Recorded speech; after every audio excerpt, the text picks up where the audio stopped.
Assalamualaikum warahmatullahi wabarakatuh. Alhamdulillahirabbil alamin.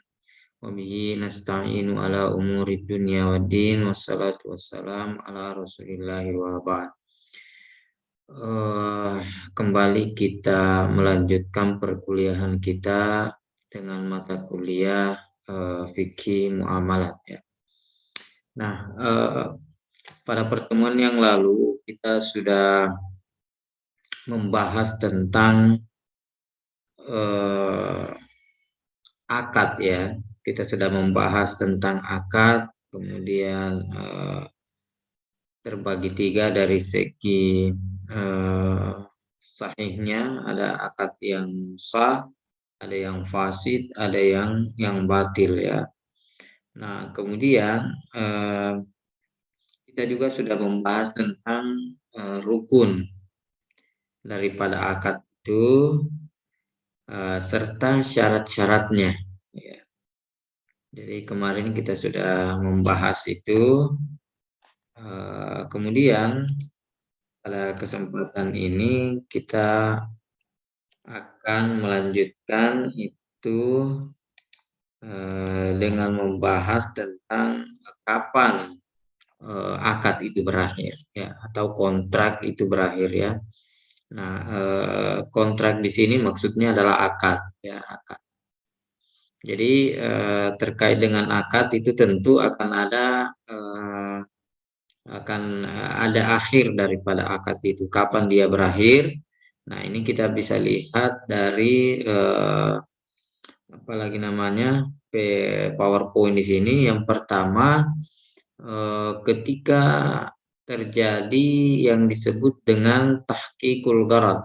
Ya. Nah, apa yang dimaksud dengan tahqiqul gharad?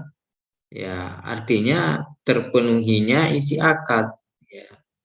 Ya, jadi akad itu akan berakhir ketika memang sudah terpenuhi daripada isi daripada kontrak itu. Nah, ketika dia sudah dijalankan, sudah terpenuhi semuanya, berarti otomatis itu akad akan selesai. Kemudian yang kedua, terjadi yang disebut dengan pemutusan akad. Ya, ada pemutusan akad, tentu ada berbagai macam yang membuat terjadinya fasakh, pemutusan daripada akad itu. Ada yang pertama yang disebut dengan hak memilih atau hakul khiyar ya. Dalam berakad kita bisa membuat persyaratan misalnya bahwa memilih ya. Saya apalagi namanya ketika hal ini terjadi maka saya tidak jadi membeli misalnya ya, maka itu hak untuk memilih. Nah, kemudian ada namanya akad fasad ya, sifatnya rusak ya. Jadi apalagi namanya kalau kita membeli sesuatu tetapi ada sesuatu hal yang rusak di sana dan itu sudah menjadi kesepakatan bersama bahwa ketika ada aib, ada rusak, berarti otomatis akadnya akan diputus, akan diselesaikan ya, ya fasah. Ya bisa fasah itu maksudnya adalah akadnya itu berhenti, diputus ya.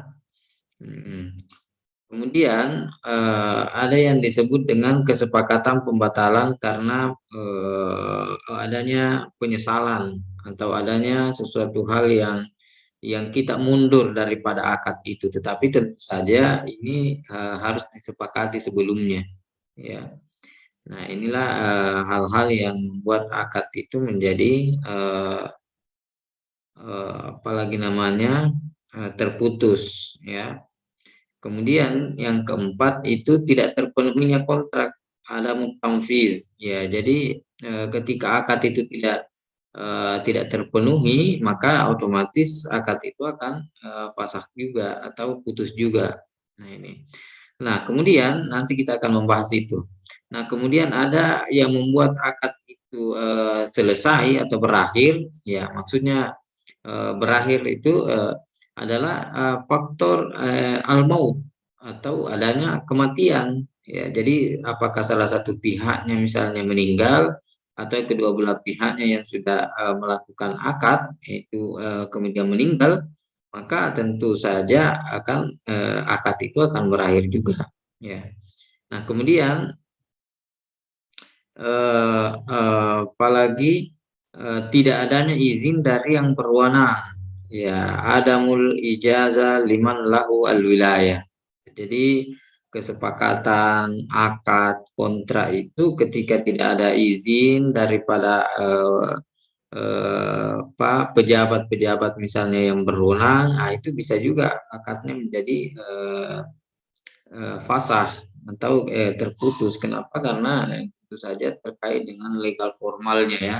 Nah, ini membahayakan juga kalau misalnya apalagi kita yang sudah berada di suatu negara hukum, ya tentu tidak bisa tanpa ada izin, tanpa ada legal formal daripada pihak-pihak yang berwenang ya. Nah, kemudian putus dengan sendirinya. Ya, artinya bahwa memang kontrak atau akad yang kita lakukan itu tidak mungkin terlaksana. Nah, itu berarti otomatis dia putus dengan sendirinya. Nah, kita akan melihat selanjutnya ya. Jadi khiyar. Nah, hakul khiyar yang disebutkan tadi itu yang pemutusan kontrak karena ada masalah hak untuk memilih. Nah, ini dia penjelasannya tentang yang dimaksud dengan hakul khiyar, hak memilih. Nah, yang pertama ada yang disebut dengan khiyarul majelis. Ya. Artinya bahwa ketika kita berada di suatu tempat, ya baik itu misalnya di tempat tempat perbelanjaan atau di tempat akad, di tempat kontrak itu. Nah, ketika kita masih berada di tempat itu melakukan kontrak, maka disitulah kita masih memiliki hak untuk memilih untuk melanjutkan akad ini atau tidak melanjutkan. Ya, kita punya hak untuk melanjutkan transaksi ini atau tidak melanjutkan. Nah, itulah ketika kita berada di suatu tempat itu. Artinya, misalnya kita masih di pasar ya. Jadi ketika kita masih di pasar sama-sama di situ, itu masih ada hak memilih. Ya, itulah yang disebut dengan hak majelis, yaitu hak pilih ketika masih dalam satu majelis, satu tempat. Jadi kita masih membicarakan di situ, saling menawar, ya saling apalagi namanya eh, apalagi ya menawar, ya intinya di situ bahwa kita masih bisa melanjutkan atau tidak ya dalam, tetapi itu batasannya adalah ketika kita masih berada di tempat itu, majelis itu. Kalau kita sudah keluar, otomatis hak untuk memilih itu sudah tidak ada ya. Nah, kemudian yang kedua, ada yang disebut dengan khiyar ta'yin, ya, hak menentukan barang yang menjadi objek jual beli kita ya. Jadi kita menentukan bahwa yang ketika ada berbagai macam barang yang ditawarkan atau jasa yang ditawarkan, maka kita punya hak ya untuk memilih yang mana yang akan kita beli, yang mana yang akan kita transaksikan, yang mana yang akan kita misalnya sewa. Nah, itu bisa yang disebut dengan khiyar ta'yin. Nah, akan tetapi ketika kita sudah menentukan objek yang akan kita transaksikan, yang akan kita jual belikan, kita sudah menentukan itu, maka sudah hak khiyar ini sudah jelas. Jadi, sehingga ketika ada permasalahan berarti sudah selesai. Ya, kenapa? Karena kita sudah memilih menentukan objek, baik itu jual beli, sewa dan lain-lain sebagainya. Kita sudah menentukan. Nah, itu yang disebut dengan khiyar ta'yin. Nah, kemudian ada yang disebut dengan khiyar syart. Ya, hak pilih yang digantungkan kepada syarat. Ya. Nah, jadi ketika kita melakukan akad, ketika kita melakukan transaksi, maka kita bisa memberikan syarat kepada pihak siapapun, penjual, ya, atau penyewa dan lain-lain sebagainya, bahwa saya misalnya akan membeli ini tapi dengan syarat ya selama syarat itu tidak bertentangan ya, selama syarat itu tidak bertentangan dengan apalagi namanya syariat, syarat itu tidak bertentangan dengan apalagi namanya jual beli. Ya. Nah, saya akan membeli ini tapi dengan syarat nanti kalau saya temukan apalagi namanya kalau saya dapatkan hal-hal yang saya tidak senangi, maka saya tidak ini, saya tidak melanjutkan itu, saya tidak jadi. Nah, ini hak ya harus syarat. Jadi dia tergantung kepada syarat ya, syaratnya apa ya. Kemudian selanjutnya ada yang disebut dengan khiyar aib ya, hak pilih ketika ditemukan adanya cacat. Yang saya sebutkan tadi bahwa misalnya saya membeli sesuatu tetapi ternyata di situ terdapat aib yang tidak dijelaskan oleh penjual. Maka sebenarnya kalau di dalam agama kita itu tidak dibenarkan ya. Jadi ketika kita menjual barang, maka ketika ada aibnya memang harus dijelaskan, kecuali kalau memang kita juga tidak tahu bahwa di situ ada aibnya. Tetapi maka pada saat itu konsumen nasabah itu boleh komplain itu tidak melanjutkan transaksi tersebut ya, itu yang disebut dengan hak khiar, atau dia memilih antara melanjutkan atau tidak ketika ditemukan aibnya ya, ketika ditemukan aibnya. Kemudian ada namanya hak khiyarur ru'yah ya, memilih hak pilih untuk melihat objek ketika terjadinya kontrak. Pembeli belum ya, ketika terjadinya kontrak pembeli belum bisa melihat ya. Jadi ketika misalnya kita melakukan akad itu kita belum melihat barangnya, tetapi apalagi namanya kita memberikan dia hak, kita meminta hak melanjutkan atau tidak itu tergantung dengan ketika kita sudah melihat barangnya, hak pilih untuk melihat objek ya, ketika terjadinya kontrak ya. Jadi kan di akad ini ketika kita bertransaksi itu misalnya barangnya belum ada, nah di situ kita bisa apalagi namanya memiliki hak untuk melihat objek barang yang akan kita beli itu ya.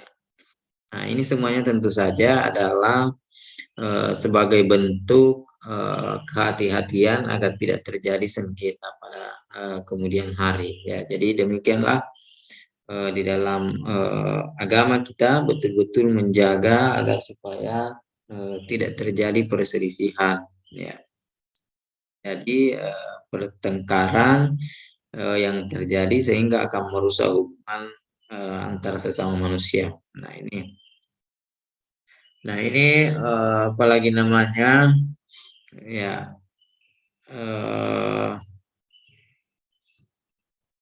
ya kemarin sudah juga ini ya. Oke,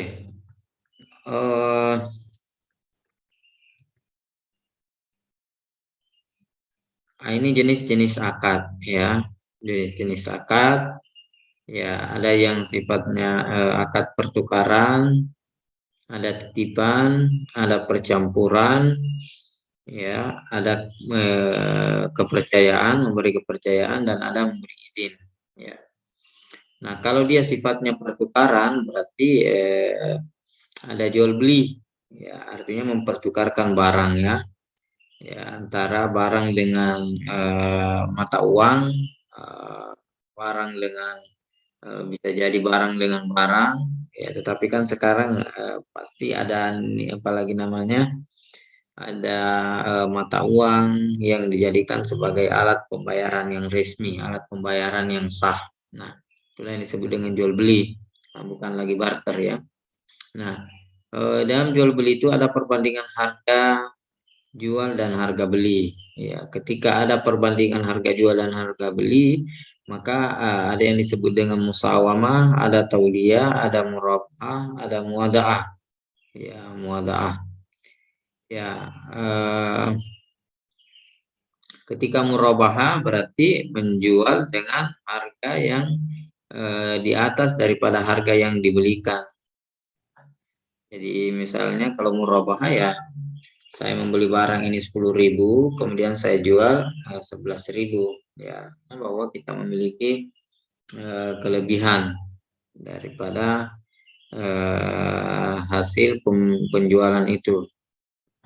Kemudian berdasarkan barang pengganti ada muqayyada, ada mutlak, ada sarf, ada ijarah. Ya.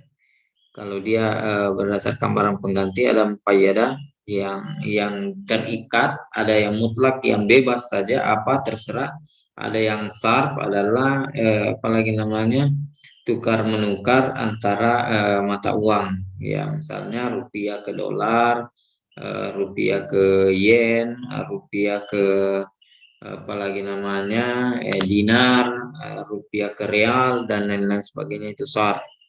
Nah, kemudian ada ijarah, ada sewa menyewa. Nah, itu sewa menyewa ya eh,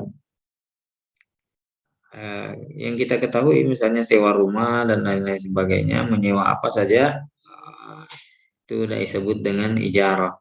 Nah, kemudian kalau waktu penyerahan barang itu dari segi barangnya itu baik bisa manin ajil ya, ada yang pembayarannya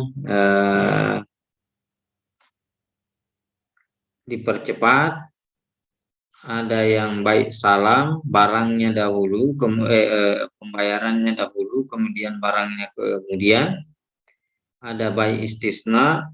eh, Baik istisna itu ya memesan ya, memesan barang. Jadi nanti ketika jadi barangnya baru kemudian dibayar. Ya. Kemudian baik istijrar, ya apalagi namanya kontrak ya. Nah, kemudian kalau titipan ya ada dua, ada yadul amanah, yadul amanah. Kalau yadul amanah berarti dia menyimpan itu, titip menitip itu tanpa ada resiko. Ya, jadi kalau ada misalnya kehilangan, maka yang ditempati menitip itu ya dia tidak apalagi namanya tidak bertanggung jawab, apa bukan istilahnya tidak bertanggung jawab, tetapi kalau bukan karena dia kecerobohan dia, maka dia tidak berhak untuk mengganti. Ya, yadul amanah. Artinya kalau kita menitip barang, kalau dia sifatnya yadul amanah, berarti ketika ada kerusakan, ada kehilangan, dan itu memang bukan dari apalagi namanya, bukan karena kelalaian daripada orang yang ditempati menitip, maka itu tidak boleh, maka tidak ada penggantian. Ya. Nah, berbeda kalau ya mana, artinya ketika kita menitip, maka orang itu memang harus menjamin. Orang itu menjamin kalau ada kehilangan, ada kerugian, ada kerusakan, maka orang itu harus mengganti kerugiannya, mengganti kerusakannya dan lain-lain sebagainya. Nah, kemudian kalau percampuran, ya ini terkait dengan musyarakah ya. Jadi apalagi namanya berfungsi. Ada yang disebut dengan syarikah amlak, apalagi namanya kepemilikan, perfungsian di dalam kepemilikan. Ada yang al-jabar, sifatnya memang sudah dari sananya perfungsian itu. Ada juga yang ada kita yang memilih untuk berkongsi, kita yang memilih untuk apalagi namanya bersyirkah bersama-sama mengelola ya, atau sama-sama mengumpulkan barang kita bersama-sama, kita disebut dengan kongsi ya, syirkah ya. Ada yang terpaksa ya, misalnya yang Jabar ini adalah warisan ya, warisan ya, mau tidak mau ya pasti dengan saudara-saudara kita punya kita bersama-sama di dalam harta itu. Nah, berbeda kalau amlakul ikhtiar, artinya memang kita yang mau untuk bersama-sama melakukan kerjasama ya dalam suatu harta. Nah, ada syirkatul uqud, ada inan, ada mufawadah, ada wujuh, ada abdan. Ya, nanti kita akan menjelaskan itu ya. Jadi ada mudharabah, kemudian mudharabah ya itu musyarakah. Kalau musyarakah tadi perkongsian, kalau mudharabah ya akad kerjasama, ada pemilik modal, ada apalagi namanya pemilik modal dan orang yang mengelola. Ya, jadi pemilik modal dan pengelola. Kalau muzaraah ya sama juga, ada pengelola dan ada yang punya lahan. Musakat juga seperti itu. Jadi musakat itu tinggal sudah ada tanahnya, sudah ada tanamannya, tinggal kita yang apalagi namanya merawat itu tanaman. Nah, kemudian nanti kita membagi dengan yang punya tanaman itu. Nah, kemudian memberi kepercayaan, kalau kepercayaan ya ada namanya akad kafalah, ada hiwalah, ada jualah. Ya, kafalah ya dia yang menggaransi, ya kafil, namanya kafil. Ya, saya yang menjamin. Artinya saya misalnya minta pinjaman, tetapi orang itu tidak percaya. Akhirnya ada orang yang dia percaya, kemudian dia bersedia menjamin saya untuk meminjam misalnya. Itu yang disebut dengan kafalah. Ya, garansi. Kemudian hiwala atau anjak piutang. Jadi saya punya utang, apalagi namanya, saya punya piutang terhadap si A, nah, piutang si A, kemudian saya punya utang kepada si B. Nah, karena sudah waktunya tiba, saya mengalihkan utang saya itu kepada si A karena saya punya uang di sana, artinya saya punya piutang di situ. Nah, itu boleh akad hiwala. Nah, kemudian kalau akad memberi izin, artinya izin adalah wakalah, mewakilkan, ya. Bisa mutlakah, bisa muqayyad. Ada mewakilkannya itu bisa menyerahkan sebelumnya untuk diwakilkan, bisa juga menyerahkan tetapi membatasi untuk hal-hal tertentu saja yang diwakili. Nah, itulah yang disebut dengan muqayyadah. Ya, saya kira nanti kita akan membahas itu terkait dengan apalagi namanya tadi mulai dari pertukaran jual beli, masih banyak yang saya belum jelaskan ini. Insya Allah pada pertemuan berikutnya, yang jelas kita sudah melihat gambaran singkatnya tentang ini. Penjelasan selanjutnya pada pertemuan berikutnya. Terima kasih. Assalamualaikum warahmatullahi wabarakatuh.